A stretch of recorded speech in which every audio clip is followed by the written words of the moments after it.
பெருந்தலைவர் என்பவன் ஒரு தனி மனிதன் அல்ல. ஒரு தலைவன் சரியாக இருந்தால் எல்லாம் சரியாக இருக்கும் என்பதற்கு சான்று நம்முடைய தாத்தா.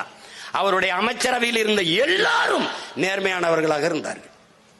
நம்முடைய தாத்தா கக்கன் அவர்களே அவர் துறையில் இருந்த எல்லா அமைச்சர்களையும் 8 பேர் தான், 8 பேர் கொண்ட அமைச்சர்களை வைத்துக் கொண்டு இவ்வளவு பெரிய நிர்வாகத்தை பண்ணியிருக்கார்.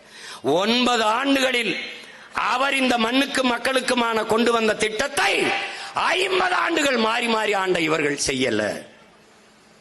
எதையும் வளர்த்ததில்லை, இவர்கள் அழித்ததுதான்.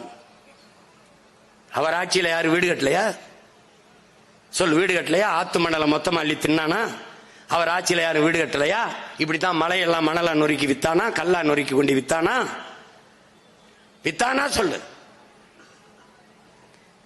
நம்மளை அடக்கி ஆண்டி நம் வளத்தை கொள்ளையடிக்க வந்தான். நம் வரியை சுரண்டி கொளுத்தான் வெள்ளையன். ஆனால் ஆரை, மலையை, காட்டை அப்படியே வைத்து விட்டு போனான். அந்த வெள்ளையனை விட கொடுமையானவர்கள் இந்த கொள்ளையர்கள்.